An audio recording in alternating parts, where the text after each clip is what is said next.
Hi everyone, and welcome to kind of a special service for the community. Today I'm here with Andrea Schroeder, our new state representative. And she's coming by today and she's gonna tell us kind of what's going on with her and what's kind of going on with all the state rep stuff. Yep. So you just got started. So how's everything going? How's been the first couple days? It's been very busy, Sure. Crazy busy, but in a good way, productive. So not just, busy. Even before January 1st, I had to hire my staff. I had to interview people and hire a staff so that January 1st. All the pre-work work. All the pre-work work, a lot of orientations, multiple days of orientation and just kind of learning what was going to happen once January got here. And then opening day was January the 9th. And that was your first official day Yes. in the role. Yes. So the term starts on January 1st, but opening day is on January 9th constitutionally. The second Gotcha. Wednesday of January at noon is when the legislature opens. So it was very fun. It was exciting. I had my whole family there. My daughter that lives overseas wasn't there, but it was really fun, and just to be part of the whole history of it. If you've ever Sure. been in the House chamber, I think I have. like on a field trip or Probably. something. But there's just a whole lot of history.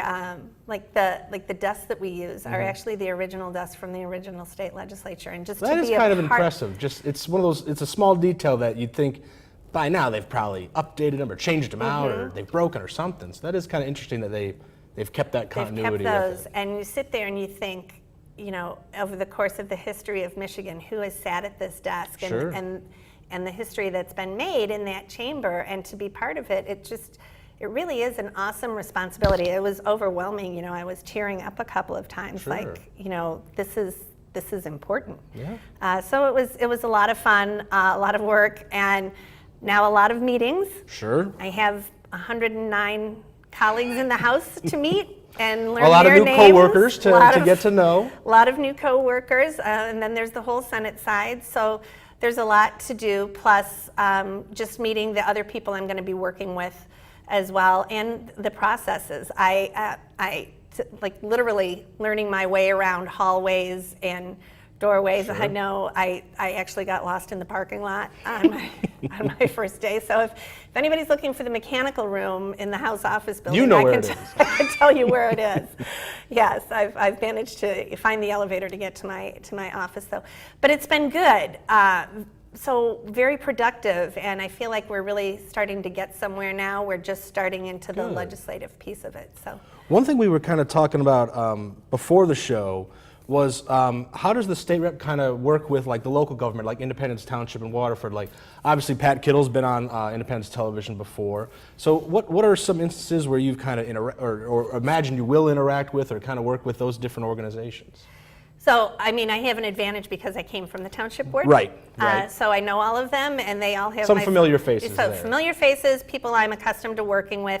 I made sure when I had my staff hired, I brought Gabby and Joe down here, and we met up with all the township board people. And for the audience at home, Gabby and Joe are? Gabby and Joe are my staff. Okay. Gabby is my legislative liaison person, and Joe is my constituent relations lead. Gotcha. So when they call the office, they're most likely to speak with Joe, but it could be Gabby or it could be me. Okay. But they're my staff that are there to help everyone. So once I had them hired, I brought them down here so that they could meet our township board members, and I've always had a really good relationship with the Waterford Township Board people, Gary Wall, and so I made sure that we introduced them, put names to faces, introduced them to the Waterford Police Chief and fire people, so that these are people I already have existing relationships with. Sure. We have great lines of communication. I'm going to rely on them for information and resources, and they should be able to have an open door to me. So I think it's going to be fine. We're going to work out well together. We're going to continue to work well together. That's great. So you said you're starting to get on some committees. What are some committees you're just kind of getting rolling with? So we got our committee assignments finally about 10 days ago. Okay. So my committees, I'm going to be the vice chair of financial services. Okay. So that deals with anything with banking, lending, things Okay. like that. I'm also on tax policy.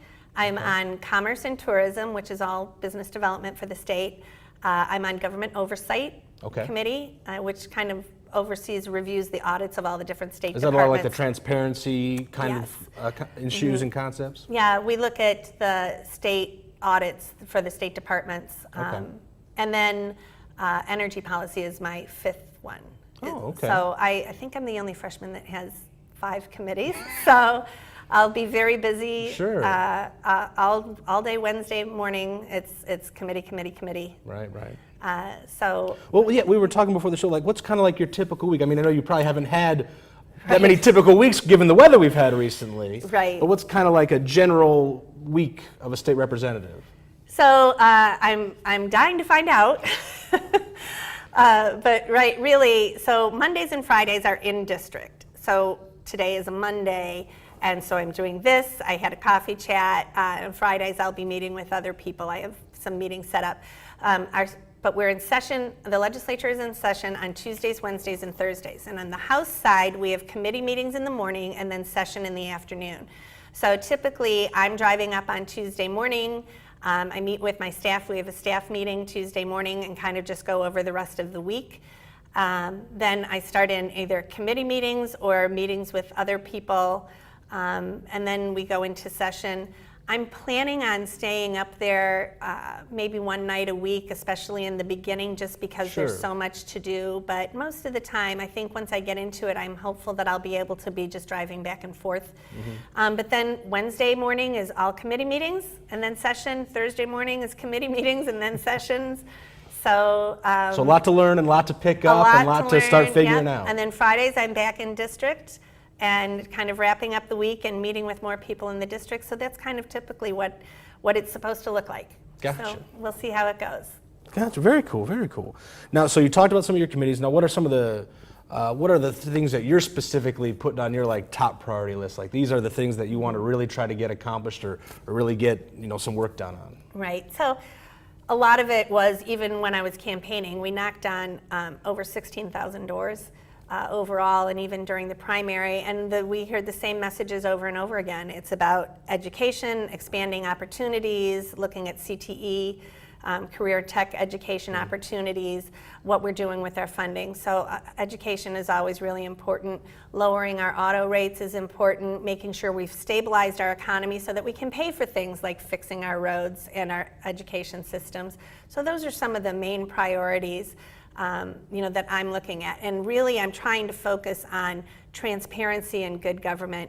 I think that when people trust government, when they Sure. know what's going on in government, they trust it Yeah. better. And I think transparency is really important. So actually, my first bill I introduced on the first day of session is a bill to expand the FOIA laws to the governor and the legislature. And it's got broad bipartisan support. So I'm sure that it's going to move once we get working in the committees and everything. Now, not to get too into details, but my general understanding of FOIA, which could be slightly wrong, is that most public officials, like their emails and things like that, could be FOIA'd if they think something's up or something's wrong. They can kind of check into that. So how does your bill kind of work with that? You're exactly right. Most public entities, especially government officials, it's all FOIA-able, which is FOIA, we should say, is Freedom of Information Right. Act. So that information is publicly available. But Michigan is one of only a handful of states where the governor's office and the legislature are excluded from it. Okay. So this bill would fix that. It's not a true FOIA for the legislature because there are constitutional things, and we want to protect Okay. the privacy of people that are contacting me. Sure. If you're contacting me, you don't necessarily want your information Right. and your email address or your issue made public. So we need to protect the privacy of the citizens while still shedding as much light as we can and making information available to the public on how government is running. Gotcha. Let's see. How does someone get informed about what's going on in the state rep? How does someone get informed or maybe even get involved in that process? We've got a lot of plans in place already, and we've already done a lot of them. We're really active on social media, on Facebook. I have an official Facebook page, State Representative Andrea Schroeder, and we're active on that several times a week.